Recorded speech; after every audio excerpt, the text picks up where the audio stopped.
ক্ষমতার যে অপব্যবহার হয় সেটা আজকে আমাকে দ্বারা প্রমাণিত, এবং আমি আইনকে শ্রদ্ধা করি বলে আমি কিন্তু আজকে এখানে এসেছি।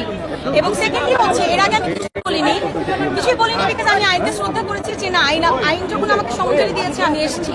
কিন্তু ওখানে অনেকগুলি মিথ্যা কথা প্রদান করা হয়েছে। ডেফিনেটলি টুডে টুমরো এগুলো আসবে, সবার সামনে আসবে।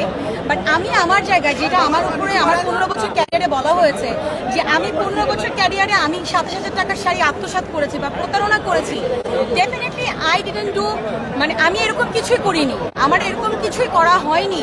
তো যার কারণে আদালতে কিন্তু এটা প্রমাণ হয়েছে। তার আগেও কিন্তু আমাদের একটা প্রমাণিত হয়েছিল যে বলেছে যে ডিবি থেকে প্রমাণিত হয়েছে, সত্যতা প্রমাণ পেয়েছে। এখানে একটা কথা বলা হয়েছে যে ডিবি আমাকে ফোন করে যেতে বলেছে। না, আমি একটা কথা এতটুকু বলতে চাই, আমি ডিবিকে ফোন করেছি, আমি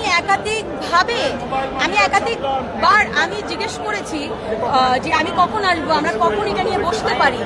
এবং আমি বলি লিগ্যাল নোটিসের পরে কোনো অ্যান্সার করিনি। আমার কাছে প্রমাণ আছে, আমি তাকে ফোন করেছি। এবং আমি বলতে চাই যে আমার নামে মামলা করেছে, আমি তাকে চিনি না। আমি চিনি হচ্ছে বিলকিস ওয়াজিন ঝিনুক, তিনি একজন সম্মানিত আইনজীবী। তো সে যখন আমাকে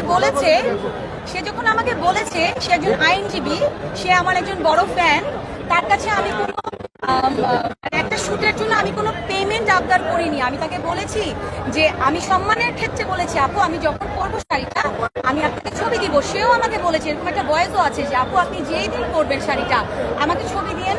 এখন ভাইয়া আপনারাই বলেন, আপনারা চেনেন আমাকে। হ্যাঁ, তো আমি কিন্তু স্টোরিও দিয়েছি, আমি ওই শাড়িটার ছবি দিয়ে স্টোরিও দিয়েছি। কিন্তু আমার নেক্সট 5 মাসে শাড়িটা পরা হয়নি, বিকজ আপনারা সবাই জানেন আমি ফিল্মের শুটিং নিয়ে আমি অলমোস্ট 3 মাস আমি প্রিপারেশন নিয়ে ব্যস্ত ছিলাম। তো ওই ক্ষেত্রে আমাকে ফোন করে যোগাযোগ করতে পারতো, বাট আমাকে সে হ্যারাস করার জন্য আমাকে ডিরেক্টলি নেগেটিভ মার্কেটিং করেছে। এবং আমাকে যে লিগ্যাল নোটিস পাঠিয়েছে, আমি লিগ্যাল নোটিসটা আগে পাইনি, আমি আগে সোশ্যাল মিডিয়াতে দেখতে পেরেছি যে আমি নাকি প্রতারণা করেছি। তো ওই জায়গা থেকে আমি বলবো আমি আশা করছি and I hope যে আপনারা সঠিক তথ্যটা তুলে ধরবেন, বিকজ টুডে টুমরো সত্য কখনো চাপা থাকে না। ডেফিনেটলি আদালত আমাকে ন্যায় বিচার দিয়েছে, এবং সামনে আদালতের প্রতি ডেফিনেটলি আমি অনেক কৃতজ্ঞ। অ্যান্ড আদালতকে আমি সম্মান করি বলে আমি এখানে এসেছি বলে আই হোপ সামনেও আমি ন্যায় বিচার পাবো, সবাই ন্যায় বিচার পাবো, কোনো ভেদাভেদ নেই।